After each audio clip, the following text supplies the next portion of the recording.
been bringing forward, one of which I hope to be talking about very soon once we get into member statements, Mr. Speaker. But suffice to say that I appreciate the thought of talking about the price on foods, but the motion itself, I think, is somewhat misguided, Mr. Speaker. I realize I'll get a little bit more time after question period, and I'll provide some more thoughts on that issue when we resume debate. Thank you. When we return, the honourable member will have 2 minutes, and of course 10 minutes of questions and comments after that. Statements by members. Déclaration de député. The honourable member for Kitchener Centre. Mr. Speaker, an emergency department is not the best place for a person in a mental health crisis, yet more and more folks are presenting at ERs as a last resort. There are better options, and organizations like Thresholds Homes and Support and the Canadian Mental Health Association of Waterloo, Wellington are showing the way. They're opening an integrated crisis center in my community to offer specialized, trauma-informed care in a welcoming space, relieving strain on ERs in the process. But with no government support to date, they're pressing forward using existing budgets, meaning they only can provide 3 months of service to our community before needing additional funding. I hope that all levels of government will realize what a critical solution integrated crisis centers are and step up with the funding required to ensure that when a neighbor is in a mental health crisis, they'll get the best possible care.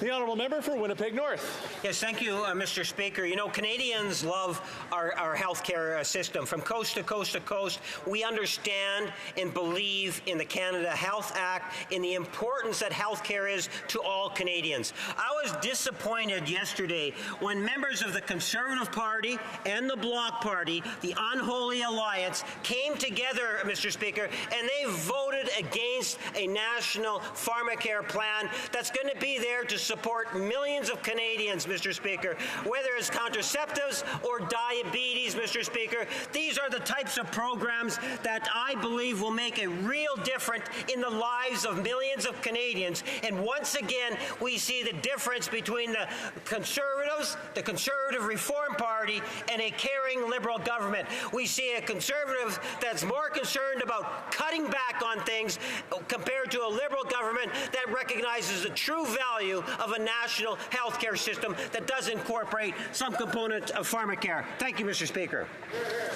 The honourable member for Barrie, Springwater, Oro-Medonte. Mr. Speaker, the long cold winter is gone. The sun is shining and the days are warmer. June is here, and with its arrival comes the much anticipated opening of local farmers markets all across Canada. In my community, we are very fortunate to have 3 major local farmers markets operating. The Barrie Farmers Market is back outdoors and open every Saturday on Collier Street from 9 a.m. to 1 p.m. The Oro-Medonte Farmers Market is open Canada Day from 10 a.m. to 6 p.m. and after that starts its season every Thursday this summer at Chapel Farms from 12 till 6 p.m. And last but not least is the Springwater Farmers Market, held every Thursday from June 13th to August 29th from 5 to 8 p.m. at the Elmville Municipal Parking Lot. I encourage all residents to get out and attend one or all of these great farmers markets and support our local small businesses and farmers when they need it most. Happy summer to all. Happy summer. The honourable member for Fleetwood, Port Kells. Mr. Speaker, as we consider the relationship between Canada and China, I'm rising today to mark the 35th anniversary of the massacre of those who joined the movement to democracy in China at Tiananmen Square. In response to that movement, which had spread to 400 cities and, according to observers, caused deep divisions within the leadership of the Chinese Communist Party, the decision was made on June 2nd, 1989, to send in the military to put an end to the protest. Nobody knows the cost in terms of the lives taken on June 4th or on what had been a gradual shift to a more liberal society for China. But the level of suppression ramped up significantly. Today, you can be arrested anywhere in China or in Hong Kong if you dare comment or observe this anniversary. Mr. Speaker, democracy is a resilient force, and thousands of Chinese diaspora here in Canada and around the world are speaking up today on behalf of the Chinese people who must mark the day and harbor hopes for the future in silence. I will just invite members to take their seats. The Honourable Member for Shefford.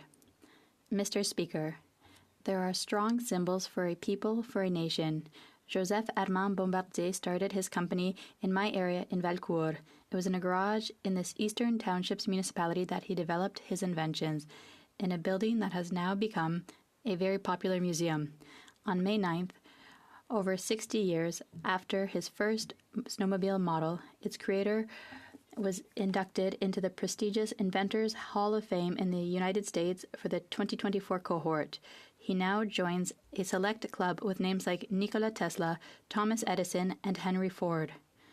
Having recently visited BRP's Valcourt facilities, I realized the impressive number of patents Joseph Armand Bombardier obtained that are still helping to change the world today. His ingenuity continues to make Quebec's small business model shine. What's more, he made Quebec dream, inspired the entrepreneurial spirit of Quebecers, and put us on the world economic stage. Americans now recognize what we've known for a long time. Joseph Armand Bombardier is a giant. The Honourable Member from Vaughan Woodbridge. Mabuhay! Happy Filipino Heritage Month. Throughout June, we honor the contributions of Filipino Canadians who have worked tirelessly to build their lives here in Canada and woven themselves into the very fabric of our communities, 1 million strong and counting. In Vaughan, the contributions of Filipinos are invaluable, from dedicated healthcare workers who have been our frontline heroes to educators and entrepreneurs across all fields. As a twin city of Baguio City in the Philippines for nearly 3 decades, the ties between the city of Vaughan and the Philippines run deep. In our community, we owe much gratitude to my dear friend, Erlinda Insigne, and all the members of the Filipino-Canadian Association of Vaughan.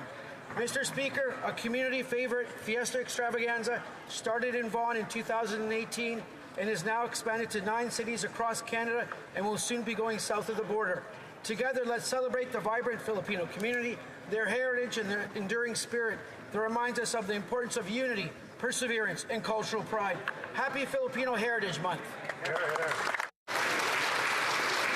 The Honourable Member from King Vaughan. Today we celebrate the Festa de la Repubblica in honor of the Italian Republic.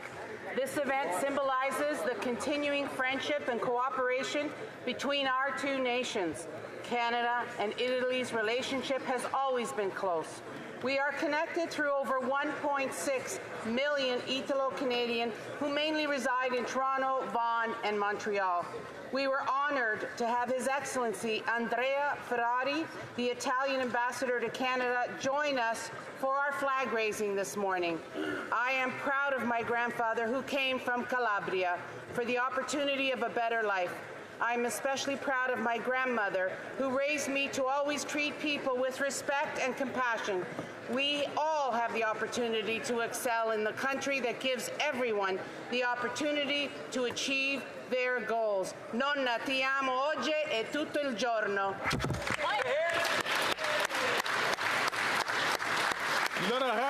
The Honourable Member for Sherbrooke.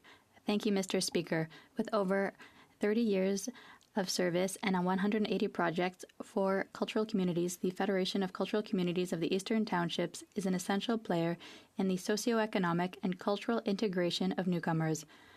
The Federation creates spaces for meetings and exchanges between immigrants and their host community, for example, with their community garden. The people of the Federation are also proactive in combating racism, violence against women, and discrimination. They highlight the efforts that allow for an open community for inclusive diversity. I'd like to say a special thank you to Boubacar, Mariam, Jesus Chapardin, Roberto Sumaila, and Henry and Juan Carlos, who are visiting us today in Ottawa, and to the entire team for their incredible work to bring people together from different cultures and to foster development in the Eastern Townships. The Honourable Member from Aurora Oak Ridges, Richmond Hill. Thank you, Mr. Speaker. After 8 months of the horrible pain of war in the Middle East, many families in Canada are feeling the pain here at home.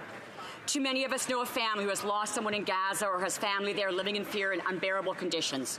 Too many know of a hostage who is no longer coming home, or a friend or family member who was killed on October 7th in Israel.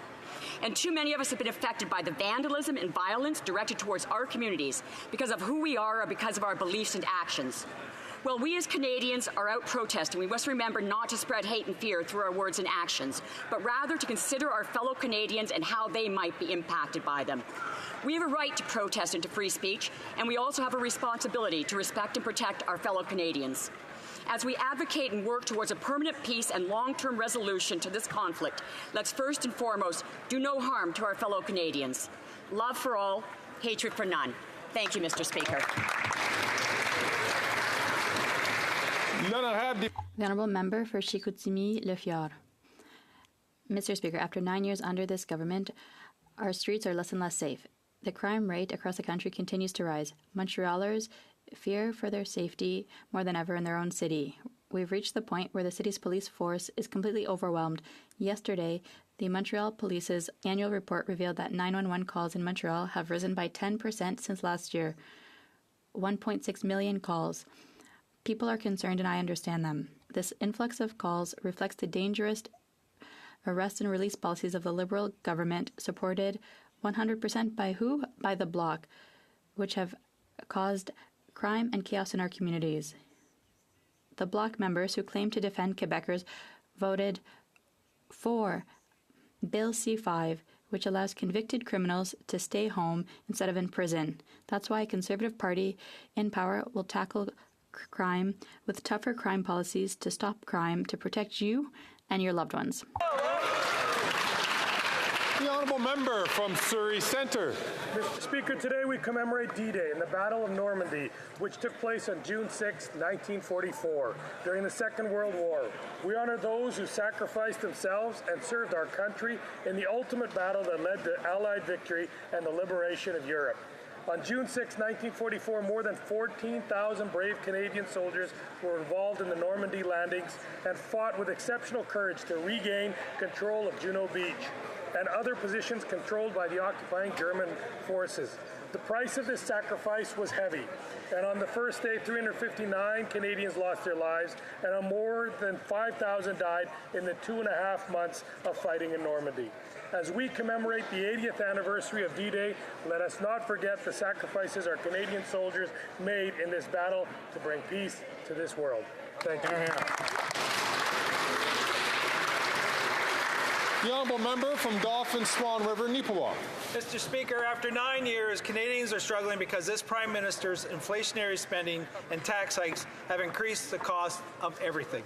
In fact, the average Canadian family will pay $700 more for groceries this year, and many Canadians will have no choice but to go to food banks. Canadians deserve relief from this government's failed policies. That's why Conservatives introduced a motion to give Canadians the summer break they need. We propose to axe the carbon tax, the federal fuel tax, and the GST on fuel this summer so Canadians could afford a summer vacation. Because unlike the Prime Minister, working Canadians cannot afford to jet off for a luxury vacation. But instead of fighting for Canadians, the NDP Liberal government opposed our motion and voted to keep the tax on Canadians this summer.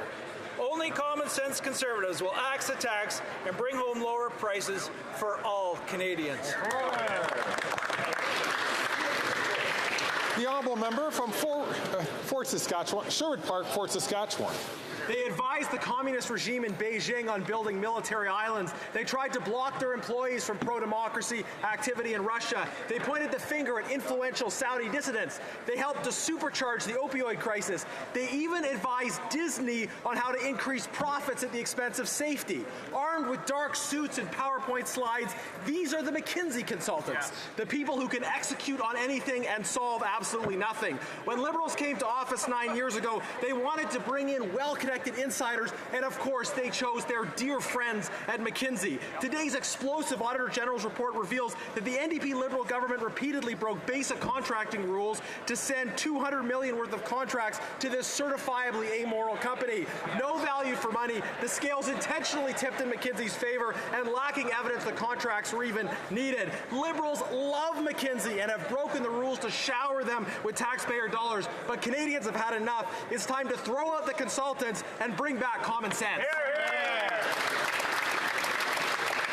The honourable member from Oakville North Burlington. Thank you, Mr. Speaker. Recently, my office ran our 5th annual Young Women in Leadership program.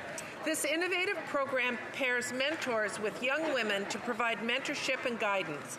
Through the program, each mentee is given the opportunity to either explore an existing area of interest or to develop skills in a new area of interest.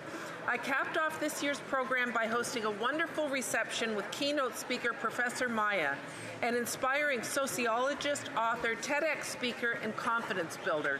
Her message of self-kindness and leading with confidence resonated with everyone, but especially the young mentees in attendance at the start of their professional journeys. Thanks to Jazz Brar from my office, who did a super job organizing. And I'd like to thank all the mentors and mentees from across Halton Region for making this program possible and for creating a safe and supportive environment for the next generation of female leaders. Thank you, Mr. Speaker. The honourable member from Nanaimo Ladysmith.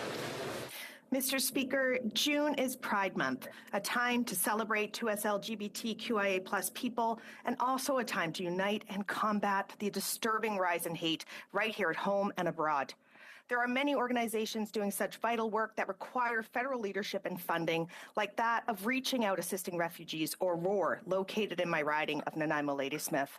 ROAR works with people who are criminalized and faced with persecution and discrimination internationally for being us LGBTQIA+, some even facing the death penalty, forcing them to flee their home country. To engage in this life-saving work, ROAR receives contributions from generous individuals, businesses, and organizations, but they need the supports to see more refugees sponsored and brought to safety. Today, I urge the Liberal government to commit to the leadership and sustained financial supports required for organizations like ROAR and for all members of Parliament to stand against hate and ensure a future free of homophobia, biphobia, and transphobia. The honourable member for Montarville. We mark today the sad 35th anniversary of the Tiananmen Square massacre, in which thousands of students lost their lives. We have been left with images that continue to haunt us. I'm thinking of the students standing in front of the tanks to halt their advance. We obviously denounced these tragic events, but we also denounce the complacency of Western countries, including Canada, which, by prioritizing commercial interests over the protection of human rights, had, in a way, opened the door to such repression. 35 years later, the People's Republic of China controls its population more than ever and continues to violently repress opponents, real or perceived, as well as being belligerent towards its neighbors. As it continues to ruthlessly crush the pro-democracy movement in Hong Kong and relentlessly threatens Taiwan, it is our duty to recall the tragic events of Tiananmen Square in order to combat the apathy that could once again make us unwilling accomplices in the recurrence of such events.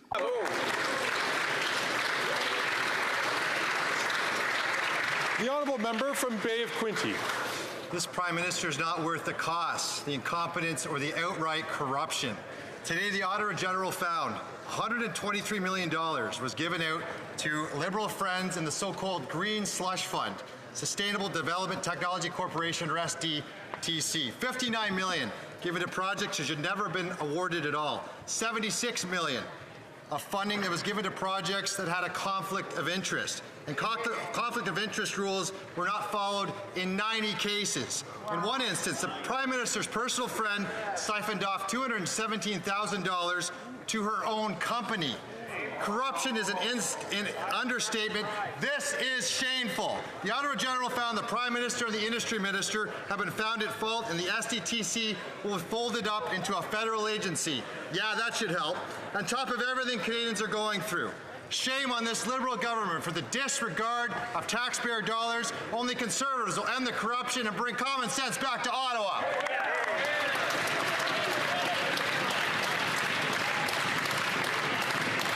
The honourable member from Fredericton.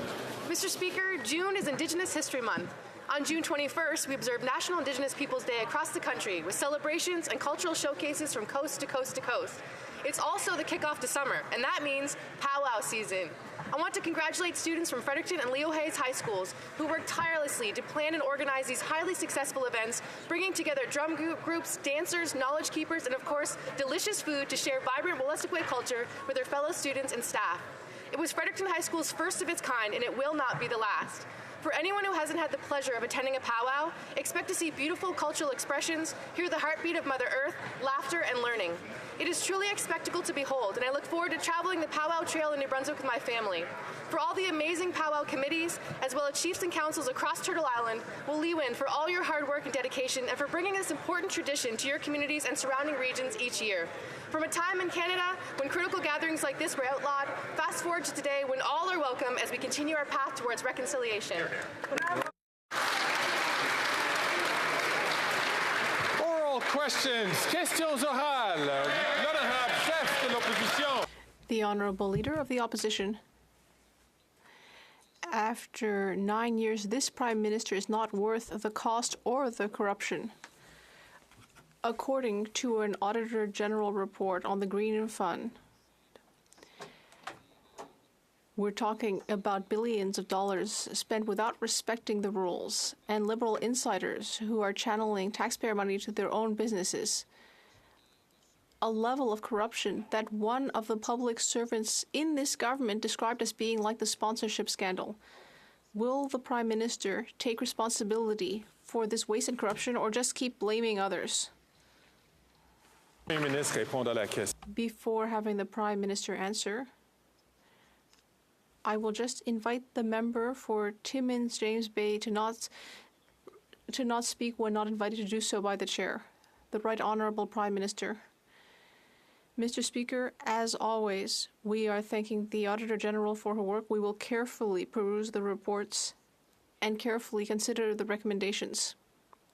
We must ensure that as we fight climate change and as we move towards a greener economy, we must ensure we are also investing in a responsible and transparent manner, and that is what we will do. The Honourable Leader of the Opposition. Mr. Speaker, the AG's report makes it very clear that the government favoured Mackenzie with money voted for by the Bloc Québécois. 97 contracts to McKinsey of a value of $209 million. Much more than we knew of previously. That was all channeled towards this Prime Minister's favorite consulting company, with 70% of the contracts without a bid for tender, and at least 4 of the contracts were specifically designed to hire McKinsey. Why give all this money to his Liberal buddies, the Right Honourable Prime Minister? Mr. Speaker, we have taken strong measures to ensure that public service procurement and contract processes are more rigorous and transparent. We must ensure that taxpayer money is invested in an accountable and transparent manner. We will continue to do that as we fight climate change, as we create a stronger, growing economy. The Honourable Leader of the Opposition. The Parliamentary Budget Officer has already proven that the Liberal carbon tax, just like the Prime Minister, is not worth the cost, saying the vast majority of people are worse off under a carbon pricing regime than without. This is partly because of the economic cost that the carbon tax imposes. One of our members for Winnipeg asked the PBO if the government had done an economic analysis of the cost, and he said yes, but they're blocking its release, referring to it as a gag order. Why the carbon tax cover-up? The Right Honourable Prime Minister. Speaker, we of course respect the work of the Parliamentary Budget Officer, who provides independent analysis to this government. In this instance, however, the Parliamentary Budget Officer admitted that he made a mistake with his carbon pricing reports, using incorrect analysis and modelling, which emphasises what we've been saying all along, Mr. Speaker, that 8 out of 10 Canadians get more money back from the Canada Carbon Rebate, while we fight climate change. The next Canada Carbon Rebate is actually going to be arriving on the 15th of July in Canadians' bank accounts right across the country. We will continue to put money in people's pockets and fight climate. The Honourable Leader of the Opposition. If that was true, he would simply release the report with the real cost of the carbon tax that he's been hiding. But the Auditor General released another report showing that this Prime Minister is not worth the corruption or cost after 9 years. $123 million in spending in the Prime Minister's Green Slush Fund broke the rules. According to one of the bureaucrats involved, the entire expenditure resembles the Liberal sponsorship scandal. Will he take personal responsibility for these costs and corruption, or will he just blame others again? The Right Honourable Prime Minister. Mr. Speaker, the Minister has already taken measures to ensure that these programs are properly spent, that the processes are properly followed in terms of contracts. We know we need to continue to ensure value for money for taxpayers, while at the same time continuing to step up on the fight against climate change, on the creation of a green economy. That is why we continue to deliver a Canada Carbon Rebate that puts more money in 8 out of 10 Canadians' pockets in regions where it is, at the same time as we fight climate change effectively right across the country. Hear, hear. I'm just going to ask all members to please not take the floor. As a person who has been recognized by the chair to ask the question or to answer the question, so that not only that the chair can hear all the questions and that all members can hear, but especially those who use translation devices, it's difficult for them to hear over the ambient sound. The Honourable Leader of the Opposition. We already knew that the Prime Minister liked to give tax dollars to his favorite consulting company, McKinsey, a company that helps supercharge drug overdose deaths as part of the opioid crisis. But today we learned from the Auditor General that it's far more money than thought. It was 200 million Canadian tax dollars for this one company. 90% of those contracts didn't follow government rules, 70% of them without a competitive process, 100% of them with the NDP voting in favor. Wow. Mr. Speaker, will the Prime Minister commit here and now no more money for McKinsey?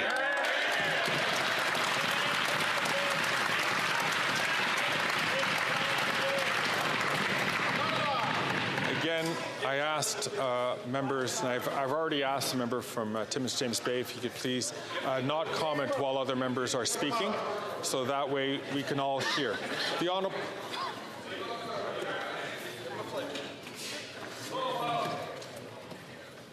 The Right Honourable Prime Minister. Mr. Speaker, obviously the taxpayers deserve to get value for money, which is why we've continued to strengthen our oversight and the measures whereby public servants grant contracts, including to outside consultants. We've reduced those numbers. We're making sure that we're able to both grow the economy and fight climate change at the same time as we ensure value for money. And we will, of course, continue to work with the Auditor General and her recommendations as we move forward. At the same time, Mr. Speaker, we are committed to delivering more money in the pockets of 8 out of 10 Canadians as we fight climate change with the Canada Carbon Rebate. Hear, hear.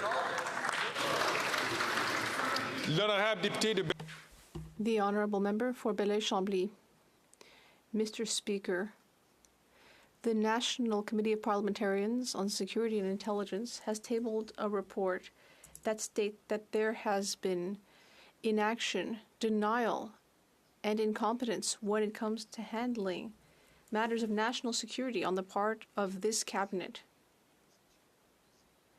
Here in this House, some elected officials, on purpose or possibly due to their naivete, have fallen under foreign influence. What is the Prime Minister going to do about this? The Right Honourable Prime Minister. Mr. Speaker, we are very thankful to NCCOP for its hard work. We take foreign interference very seriously, and that is why we are taking all necessary measures to protect Canadians from the threat of foreign interference. We have created oversight agencies. We have created a public inquiry. We have introduced legislation for a registry of foreign influence. We have made foreign interference a serious offense. and we are enabling CSIS to share intelligence with all levels of government, businesses, researchers, and more. We will continue to protect Canadians. The Honourable Member. The Prime Minister said himself that he has not read the reports, that he has ignored them, that he has slowed down the intelligence and inquiry process. At this very moment, some elected officials may be under foreign influence. They could be in any party. The Prime Minister must answer.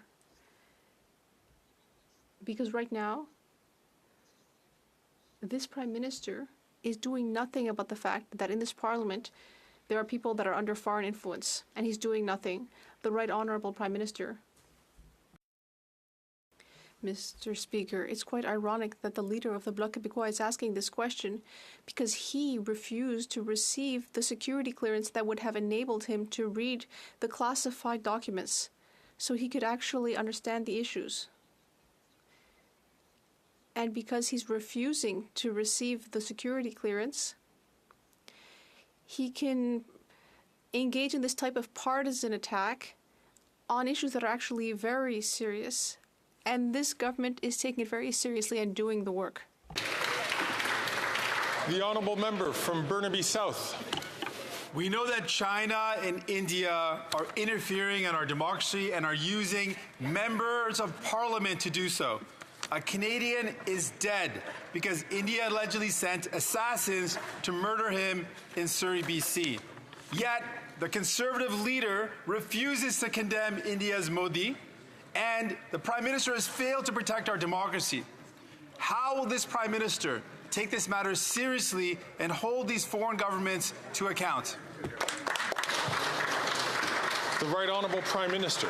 Mr. Speaker, since 2015, we've been the first and only government to introduce significant measures to counter foreign interference. The very creation of the National Security and Intelligence Committee of Parliamentarians, an initiative against which the Conservative Party campaigned and fought bitterly while they were in government, has allowed us to see a lot more and to make sure that all parliamentarians are aware of what the intelligence community is doing to keep Canadians safe. We've moved forward on election protections protocols. We move forward on more tools for our security agencies. We will continue to do everything necessary to protect Canadians. Yeah. The Honourable Member for Burnaby South. And the repercussions are serious. We know that both China and India have been actively interfering in our democracy and using MPs to do so. Yet, the leader of the Conservatives is refusing to condemn India's Modi government. And this Prime Minister has failed to protect our democracy. How will this Prime Minister hold the governments of India and China accountable for their interference?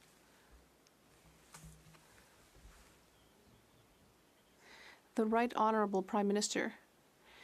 Mr. Speaker, not only are we giving new tools to our security and intelligence agencies, as well as our parliamentarians to fight foreign interference, but also we are standing up strongly against foreign interference by being there for the rule of law and international law. We are standing up against countries that are violating the principles of international law, like Russia, China, and others. We will continue to be there to ensure that we protect people who come to Canada to leave authoritarian regimes. We will be there to protect them. From Thornhill.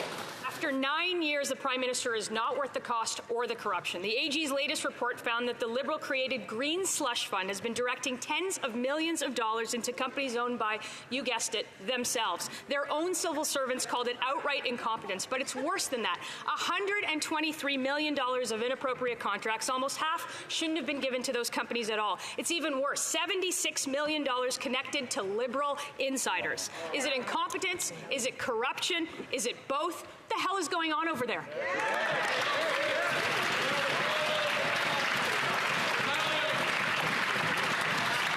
Before I pass the floor to the responsible minister, I'm just going to ask members, please, to be very judicious in the words that they choose in this House, to making sure that it is on the right side of parliamentary and as well as polite.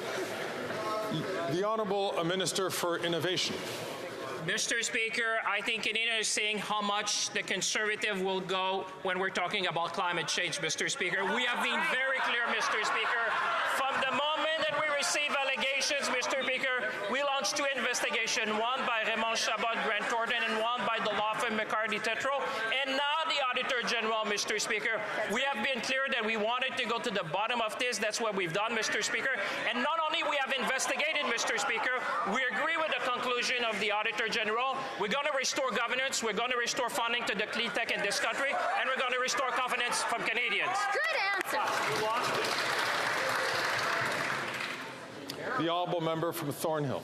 How rich do Liberals have to get before they solve climate change? Tens of millions of dollars being directed back into their pockets. The Auditor General made clear that it is that minister who's responsible for the scandal. While millions eat in food banks, young people can't buy a home, families can't take a summer vacation, that minister is giving millions of dollars to his friends under the guise of his climate change ideology. Is he actually joking? When will anyone over there face a single consequence for anything?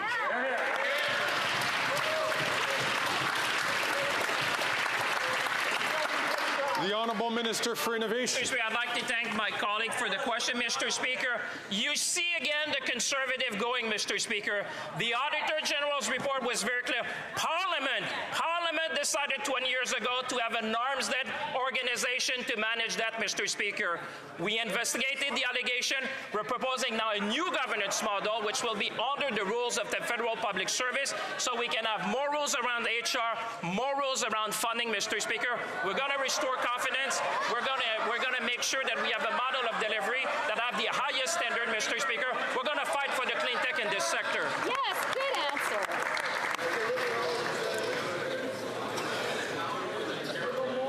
The Honourable Member from Leeds Grenville, Thousand Islands and Rideau Lakes. General report makes it clear that this Prime Minister isn't worth the cost or the corruption. The Prime Minister's billion-dollar green slush fund handed out 123 million taxpayer dollars illegally, and we know this because Conservatives have been fighting against the Liberal cover-up as we've tried to expose this Liberal minister's incompetence. We know that nearly 100 conflicts of interest were uncovered because of the Auditor General's investigation. It's shocking confirmation of corruption, and we know that they're going to try and cover it up. What we need to know today, is the minister going to assure Canadians that not a single dollar of severance will go to the corrupt executives? Not a buck. The Honourable Minister for Innovation. Mr. Speaker, again, let me tell the Canadians, the Conservative at the time, 20 years ago, wanted that to be an independent arm's-length organization, Mr. Speaker, from government. That was the delivery model that was chosen, Mr. Speaker.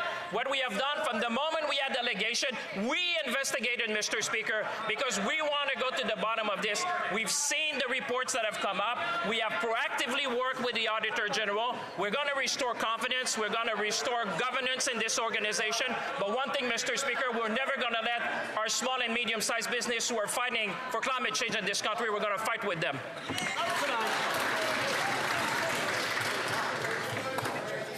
Colleagues, normally this is the kind of energy we'd hear on a Wednesday, but I'm going to ask the Honourable Member, please, from St. Albert, Edmonton, to please take the microphone when he is recognized by the Chair to do so. The Honourable Member from Leeds Grenville, Thousand Islands and Rideau Lakes. The only fighting that we've seen from these Liberals is fighting for more handouts for Liberal insiders. Liberal insiders lined up to get rich while Canadians line up at food banks. The Auditor General report makes it crystal clear that this Prime Minister and his government aren't worth the cost or the corruption. $76 million given out to projects connected to Liberals' friends. Liberal friends who were appointed to the slush fund by these very Liberals.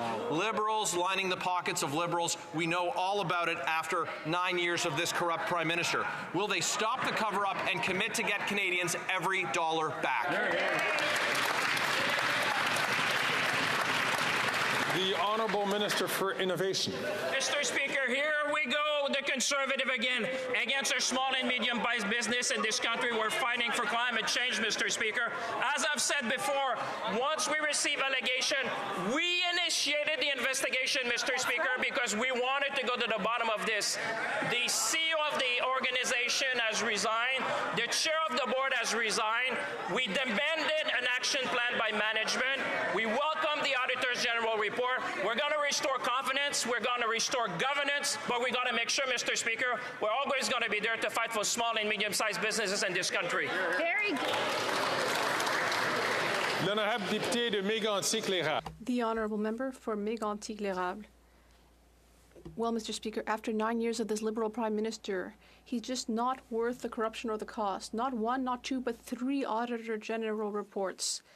3 devastating titles. First of all, policies frequently disregarded by federal organizations when awarding professional services contracts. 2, significant lapses in governance and stewardship of public funds at Sustainable Development Technology Canada. And finally, Canada's response to cybercrime hindered by government's disconnected approach. Liberal buddies are happy after all of this, but meanwhile, Canadians are fighting to put food on the table. When will the government do something about this? The Honourable Minister of Public Services and Procurement. I'd like to thank my colleague for giving me a chance to once again thank the Auditor General for her important work. Her reports deliver similar conclusions to those we've already seen and what has already been published by parliamentary committees. And given what we've already heard, we have taken strong action over the past year to make changes when it comes to granting contracts, for example, to businesses like McKinsey, the honourable member. And what's the result of all this hard work? Well, the Liberal Green Fund has put a lot of money into Liberal friends' pockets.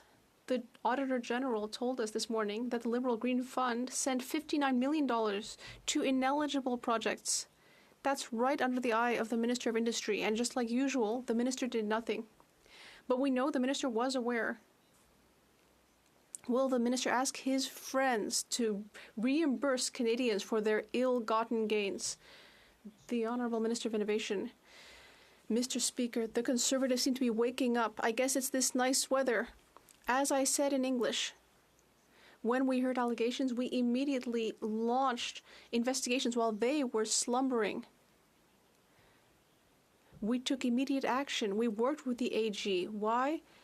Because we want to get to the bottom of things. Our model of governance will enable us to relaunch the organization in order to be able to fund small businesses that are fighting climate change.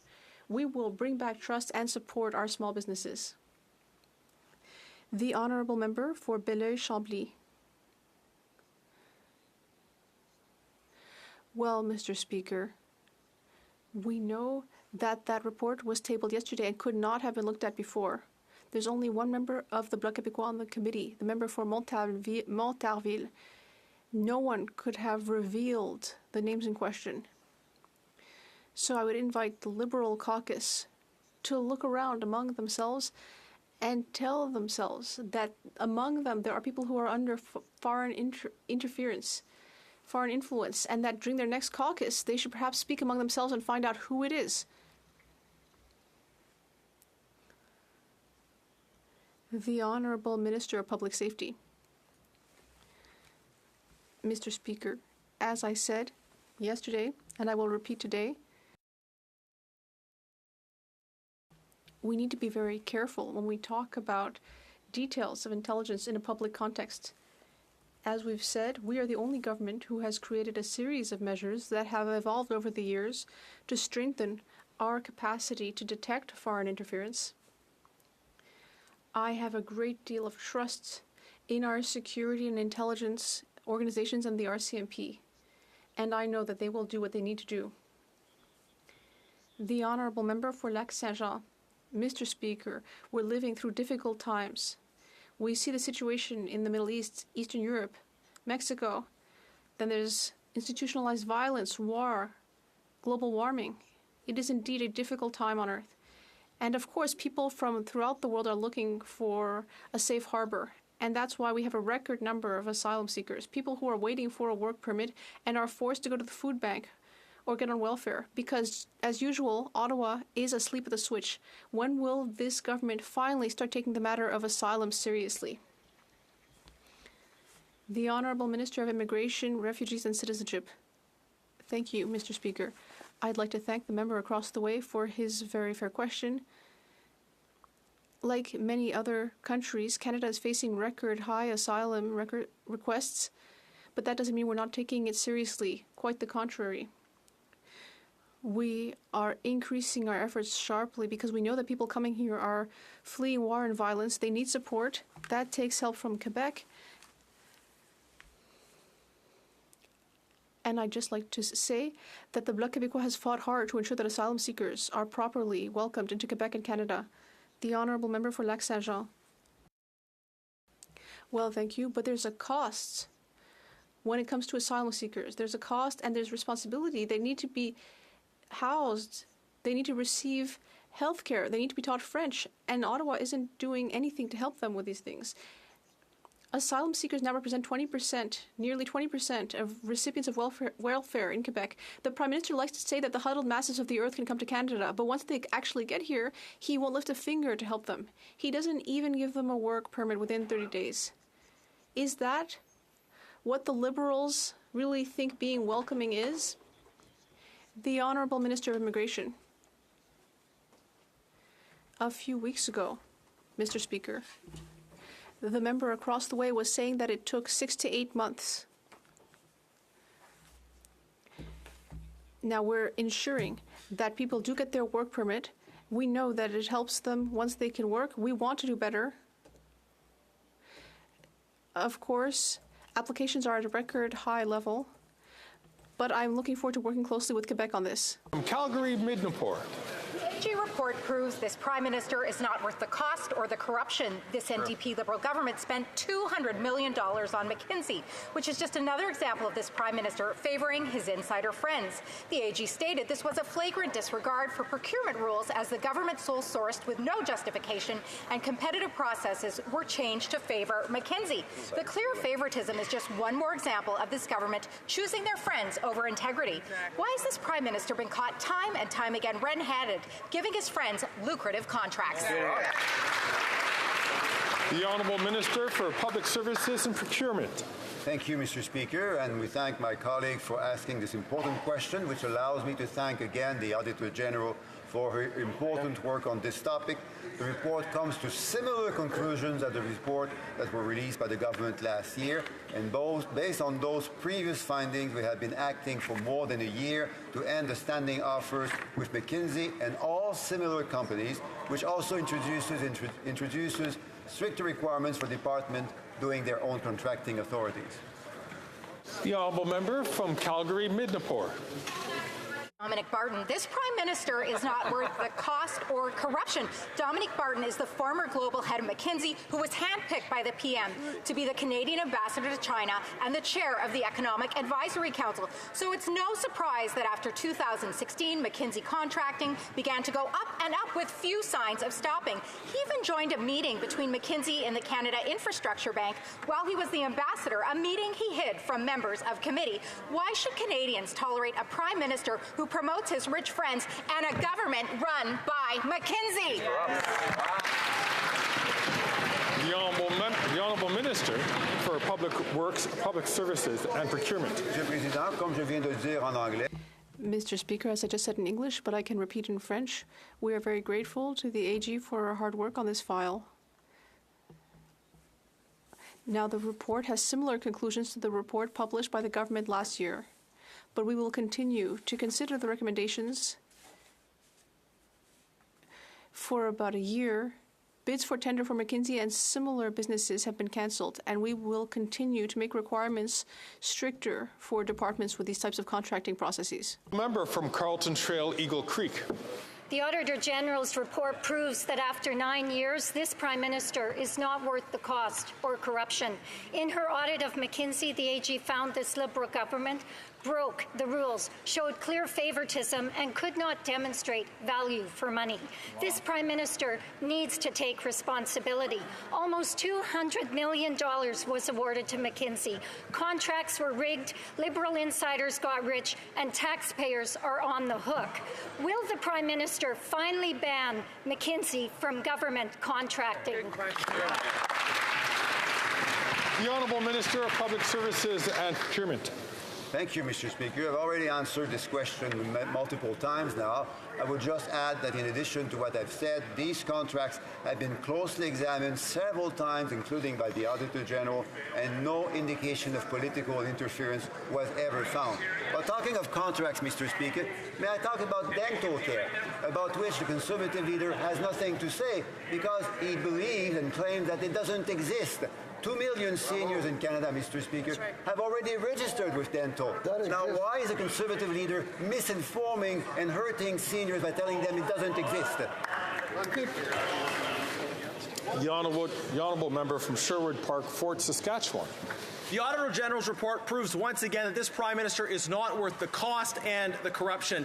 Now, Liberals love McKinsey, and apparently all is fair in love and government contracting. Most of these $200 million in McKinsey contracts didn't follow the rules. In almost half, it wasn't clear that the contract was needed. And in some cases, the government even rigged the process to favor McKinsey. Why do these Liberals show such affection for McKinsey, but such disdain for Canadian taxpayers? The Honourable Deputy Prime Minister and Minister of Finance. Mr. Speaker, that question has already been answered several times by my colleague, but I am glad to hear the Conservatives, albeit obliquely, talking about income inequality in our society. It's a concern that we share. And the good news for the Conservatives is they have the opportunity to support us and to support our increase in the capital gains inclusion rate, a way to ask those at the very top to help the Canadian middle class. Let's see if the Conservatives will do it. Yeah. L'honorable député de... The Honourable Member for Rosemont-la-Petite-Patrie. Mr. Speaker, for years now, CBSA officers are asking for a fair retirement. It's a question of justice and respect for these workers that guarantee our security. For 3 years now, a committee has been studying the matter. The President of the Treasury Board received recommendations in December. Since, nothing has been said. There could be a strike starting on Thursday in 48 hours. Why are the Liberals lagging again when it comes to defending workers' rights? The Honourable President of the Treasury Board. Mr. Speaker, that's simply not true. We are at the table. We are continuing to negotiate because it is essential to have an agreement that is fair for taxpayers and also for our public servants. We continue to be here for the public service in order to reach an agreement that is fair and equitable. We are here, Mr. Speaker. The Honourable Member from Nunavut. Nunavut already pays some of the highest airfares in the world. The lowest airfare in 2023 from Ottawa to Greece Feeward was over $11,000. Unbelievable. Even worse, baggage fees recently went up, ripping off Northerners even more. This is all happening under the Liberals' watch when they promised airline costs would not go up in the north. Flights are a lifeline in Nunavut. Why is this government letting airlines gouge Nunavut for essential travel? The Honourable Minister responsible for Northern Affairs. Thank you, Mr. Speaker. I want to thank the member for that very important question. We know that affordability is front and center in everything we do all over Canada, especially the North. We've brought forward $10 a day childcare for affordability. Nunavut were the first province or territory to take advantage of that. Certainly, affordability is front and center. We realize that the cost of travel may be high. We're looking into ways to make it more affordable. The honourable member, The honourable member for Saint-Laurent. Speaker, every single Conservative MP voted against pharmacare to provide universal access to contraception, and their own caucus members have expressed anti-choice rhetoric. One Conservative member has referenced this legislation as focusing on wiping out or tapering the population. Could the Minister of Health please share how this Conservative member is missing the point of the legislation and how her remarks can be harmful for women and gender-diverse Canadians? The Honourable Minister of Health. Mr. Speaker, we know that over half of the Conservative caucus has been confirmed as being anti-choice, to be against a woman's right to choose. But we know that 100% of Conservative MPs voted against contraception, free contraception for women. Mr. Speaker, when you make comments like that, it becomes clear that if you're both against abortion and against access to contraception, you're against a woman's right to choose and have autonomy over her own body. It isn't Conservative MPs who should tell women whether or not they should or shouldn't start a family. It is women themselves who must always make that decision.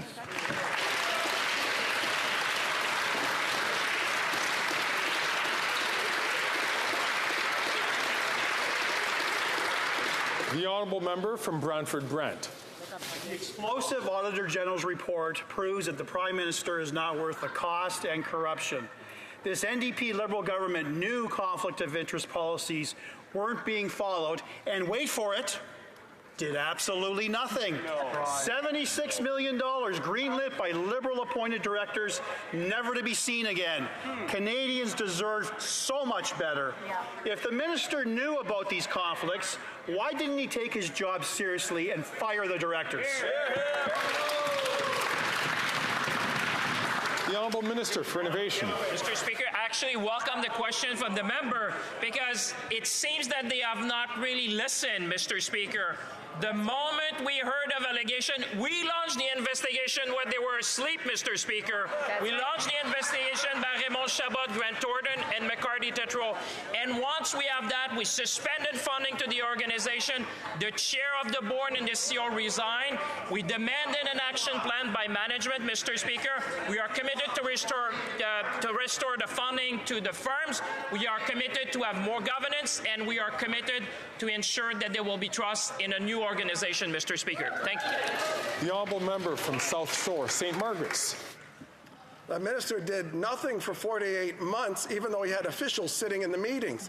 And the Auditor General's explosive report on the NDP Liberal Green Slush Fund shows the personal friends of the Prime Minister funneled obscene amounts of money into their own pockets. The Auditor General confirmed that an incredible 186 times, almost half of all the Green Slush Fund projects, Liberal swindlers voted themselves hundreds of millions of dollars of taxpayer money to their companies. Will the Prime Minister call in the police and make these Liberal swindlers pay back this money? The Honourable Minister for Innovation. Mr. Speaker, it seems that there were a lot of people on this side slipping at the switch, Mr. Speaker. What I've said is very clear. We received allegation and we investigated, Mr. Speaker. We investigated. We made sure that we would go to the bottom of this. We suspended the funding to the organization. The chair of the board and the CEO resigned. We made sure that there would be a management plan in place, Mr. Speaker. We want to restore confidence. We expect everyone to adhere by the IRS governance. And that's why, Mr. Speaker, we're proposing a new model of governance that will make sure that public fund is dispersed and with the level of governance that all Canadians expect. The honourable member for Lévis-Lotbinière. Mr. Speaker, after 9 years of this Liberal NDP bloc government that isn't worth the cost and the corruption, the Auditor General tells us that the Sustainable Development Canada programme violated its conflict of interest policies 90 times and awarded $59 million to 10 projects that weren't even eligible. Mr. Speaker, another deficient government from the Liberal government. Why is this government not vigilant and why does it endorse this waste of money? The Honourable Minister for Innovation. Mr. Speaker, it's the member for Lévis that's suddenly waking up. As I said, Mr. Speaker, we received allegations in February 2023. In March 2023, we launched an investigation into an organisation that was created independently 20 years ago. And then the report was submitted by a lawyer's office. We took the measures necessary. We suspended the funding, Mr. Speaker. The president of the board of directors resigned, and we will be here to restore confidence and make sure that our SMEs can receive money. The honourable member for Lévis-Lotbinière. Mr. Speaker, this minister is sleeping at the wheel. The Auditor General has discovered that $76 million in funding has been granted to projects with ties to Liberal cronies. Greasing the palms and enriching Liberal cronies is blatantly unethical and irresponsible. Yet another scandal. Mr. Speaker, why are conflict of interest and money for friends so commonplace with this Liberal government? The Honourable Minister for Innovation. Mr. Speaker, we can all recognise that the member for Lévis is a great actor, but the reality of the matter is simple. I will say it and I'll say it again so that everyone can allow it to percolate. The integrity is the most important thing for us, Mr. Speaker, and that is the reason for which, when we received allegations, we launched an investigation. We made sure that funds were suspended until we got the conclusions of this investigation. The head of the organisation resigned. The head of the board of directors resigned. We are proposing a new governance model in order to restore trust and make sure that we can support SMEs that are in green technology, Mr. Speaker. The honourable member for Terrebonne. The Auditor General's report on the contracts awarded to McKinsey by the government has just been released. 97 contracts worth over $200 million. More importantly, we learned that 71% of these contracts were awarded without a call for tender. 9 of the 10 departments and 8 of the 10 Crown corporations involved broke the rules. The AG even points out that this is a widespread problem. How can the Liberals increase the public service by 40% whilst at the same time relying on untendered contracts with private firms? The Honourable Minister for Public Services and Procurement. Thank you, Mr. Speaker. A great opportunity once again to thank and commend the work undertaken by the Auditor General. Thank you for her conclusions. They are similar to those we have already heard over the past few months. These are conclusions that have allowed us over the past few months to take into account these conclusions to put an end to orders with McKinsey and any other similar organisation that also involves stricter parameters for all departments that have private contracts.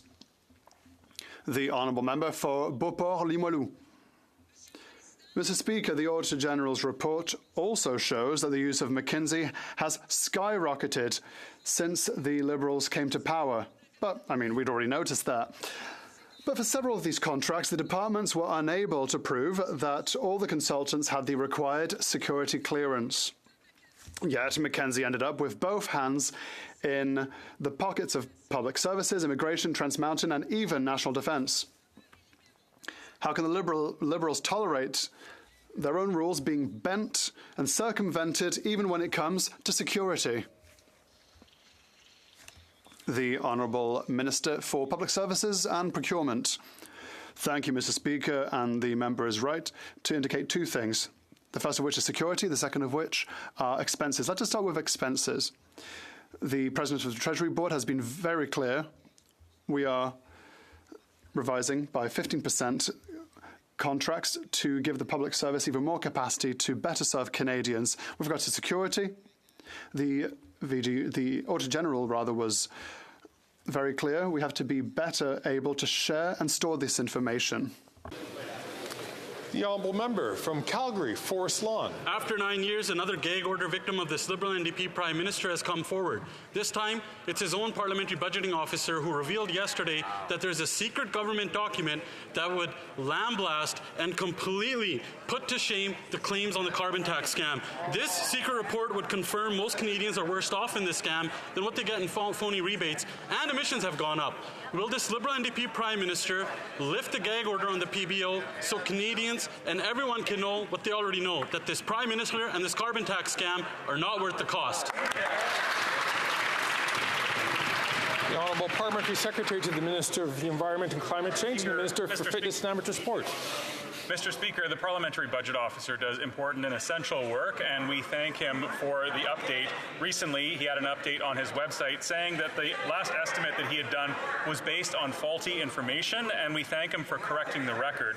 It confirms what we know all along, that economists and independent organizations across this country have been saying, which is that 8 out of 10 Canadians are better off with federal carbon pricing.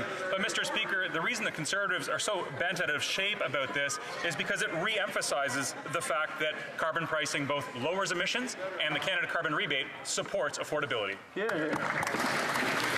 The honourable member from Calgary, Forest Lawn. Well, maybe they're gagging the PBO because they're ashamed. He's going to reveal that this carbon tax scam is not worth the cost, and it'll confirm that a majority of Canadians are worse off in this scam than what they get back in phony rebates. Look, if they don't want to ungag him and they don't want to release the report, why don't they just call a carbon tax election so Canadians can decide whether they want to keep this scam or axe a tax under a common-sense Conservative government? The Honourable Parliamentary Secretary to the Minister of the Environment and Climate Change and Sport and Physical Activity.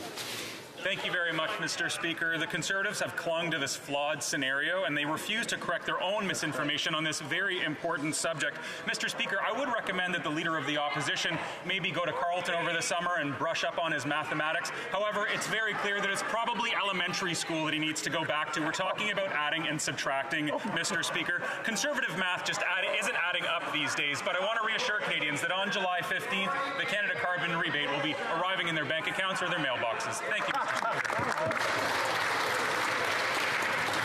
The honourable member from Northumberland, Peterborough South. Mr. Speaker, everybody knows in Canada that, except for maybe this NDP Liberal coalition, that they pay more in the carbon tax than they get back in a rebate. It turns out that even this government knew, even the Prime Minister knows. And you want to know why? We know that because the PBO officer said that. When will this government finally release this report and end the carbon tax cover-up? The Honourable Deputy Prime Minister and Minister of Finance. Mr. Speaker, we know and Canadians know that 8 out of 10 Canadians get more money back with the carbon rebate.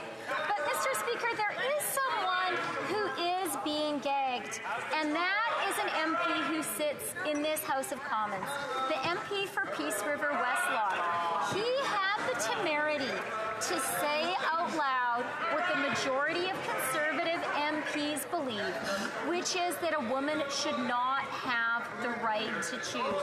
Now we know that these Conservatives who campaigned on a price on pollution and are disavowing it will do the same thing with the woman. The honourable member from Malpeque. Mr. Speaker, this past weekend I was pleased to join colleagues in Halifax for an announcement in the funding for the Ronald McDonald House Charities Atlantic. Ronald McDonald House serves as a place of comfort and stability for many families across Atlantic Canada in time of need. This weekend's announcement will ensure that Ronald McDonald House Atlantic is the first net zero house in Canada, made possible due to our government's commitment to infrastructure investments and climate action, unlike the official opposition. Can the Minister of Housing, Infrastructure and Communities please speak to the importance of this investment? The Honourable Minister for Housing, Infrastructure and Communities. Mr. Speaker, I want to thank my colleague for joining me in Halifax to visit Ronald McDonald House. The Ronald McDonald House organization is an incredible organization that allows families to make sure that they have a place to be when they're away from home to seek treatment for children who are sick.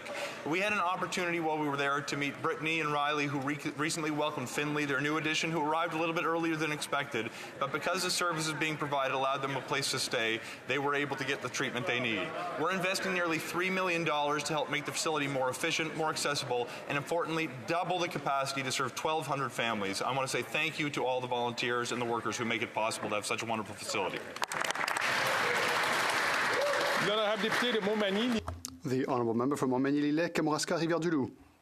Mr. Speaker, after 9 years of this Liberal government, life is too expensive and Quebecers are paying the price. Yesterday, the Liberal bloc voted against suspending a carbon tax that would give a break to Quebecers. The Bloc Québécois wants to radically increase taxes that are very expensive for Quebecers. The Parliamentary Budget Officer confirmed to the Finance Committee yesterday that the government has an analysis of the economic impact of the carbon tax. They've kept it secret. When will the Minister publish a secret report that proves that Quebecers are right to ask for a bit of a break this summer?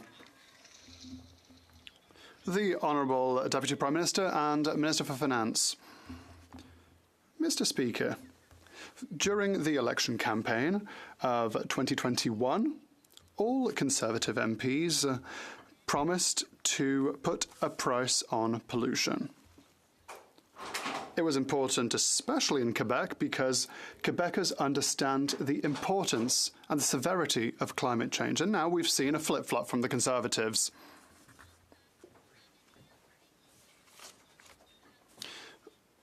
And now, the next thing they might flip-flop about is the women's right to choose. We should be scared of these Conservatives. The Honourable Member from Charleswood St. James, Assiniboia Headingley. After 9 years of this NDP Liberal government, the Prime Minister is hiding the truth about the carbon tax, that it costs Canadians more than they pay. Yesterday, the Parliamentary Budget Officer confirmed he'd received information from the Liberal government that confirms his report, that Canadians pay more, but was under a Liberal gag order from talking about it. Canadians know it costs them more. When will the Prime Minister stop gagging the PBO and release the secret report that proves Canadians are right? The Honourable Deputy Prime Minister and Minister of Finance.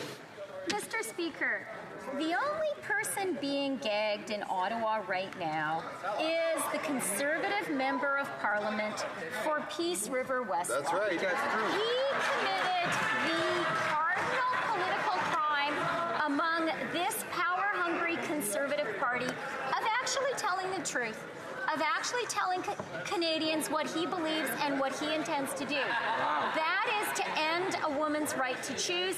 He's in a majority in that caucus. It's time for the Conservatives to tell Canadians the truth about their intentions. Hear, hear. The Honourable Member from Simcoe North. Mr. Speaker, on April 16th, the Liberals announced that they were increasing taxes on the investments of Canadians through an increase to the capital gains tax. Right. That tax is supposed to take effect 3 weeks from today, and Canadians have not seen the legislation yet. Right. One wonders what the government's doing over there. When will the government show small businesses, families, farmers, entrepreneurs, and physicians the text of the bill so that they know how this tax increase will impact them? The Honourable Deputy Prime Minister and Minister of Finance. Finally, a good question from the Conservatives. I am so glad to say that we will begin the legislative process to raise the capital gains inclusion rate before the House rises. And one of the reasons that is so important is it will give Canadians a chance to see the true colors of these Conservatives.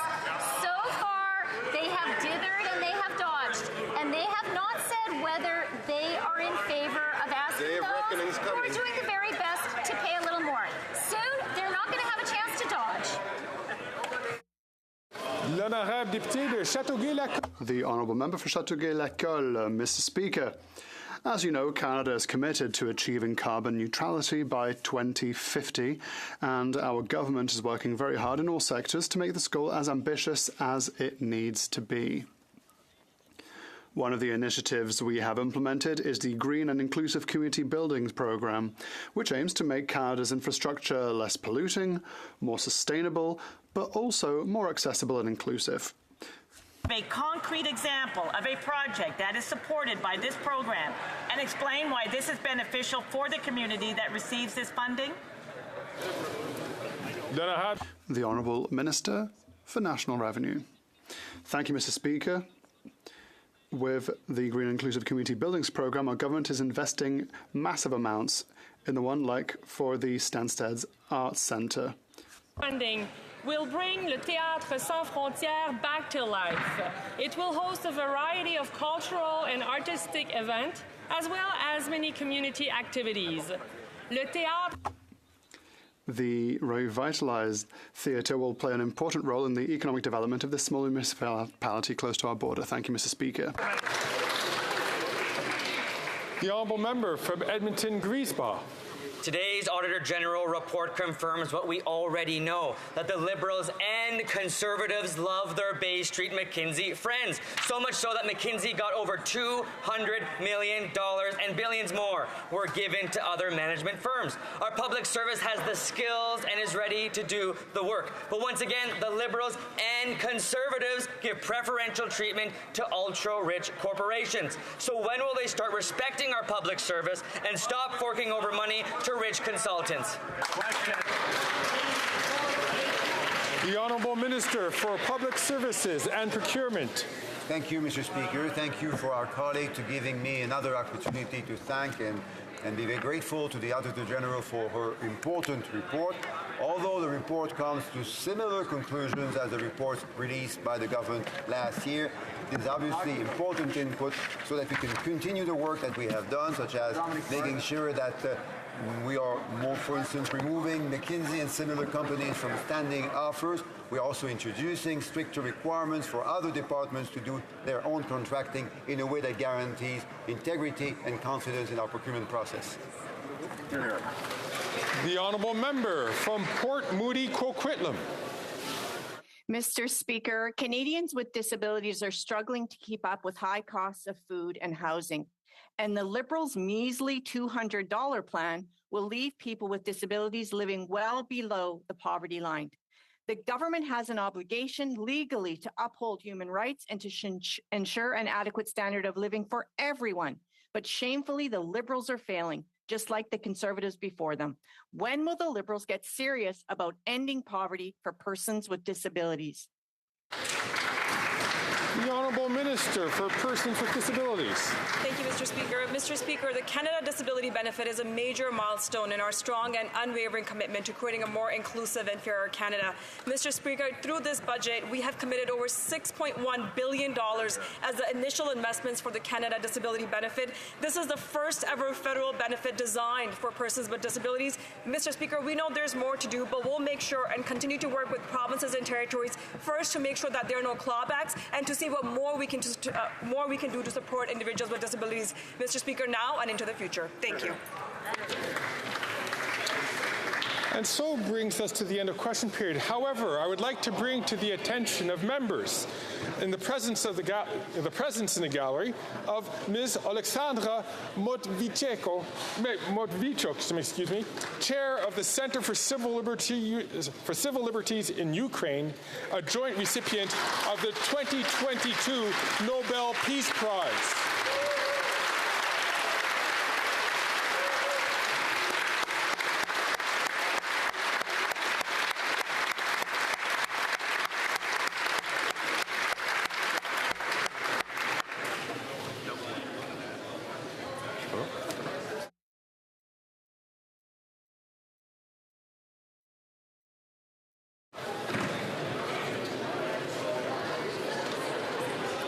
I'm going to ask members if they could take their conversations outside so we could proceed to orders of the day. For all members who can hear my voice, I ask you today, shh. Orders of the day. Orders of the day, order du jour, government orders, business of supply, resuming consideration of an opposition motion regarding measures to lower food prices, standing in the name of Mr. McGregor. Resuming debate. The Honourable Parliamentary Secretary to the Leader of the Government in the House of Commons. Mr. Speaker, I was talking prior to question period on a number of initiatives, whether it's legislative initiatives or budgetary measures, Mr. Speaker, what we have done as a government to support Canadians dealing with the whole issue of the price on groceries, Mr. Speaker. I like to believe that we're actually going in the right direction, where we're seeing more stability on the pricing of groceries, Mr. Speaker. That is a positive thing because of a number of measures, whether it's the Minister of Finance, Deputy Prime Minister has taken, or the ministers responsible to ensure, Mr. Speaker, that there's a higher sense of competition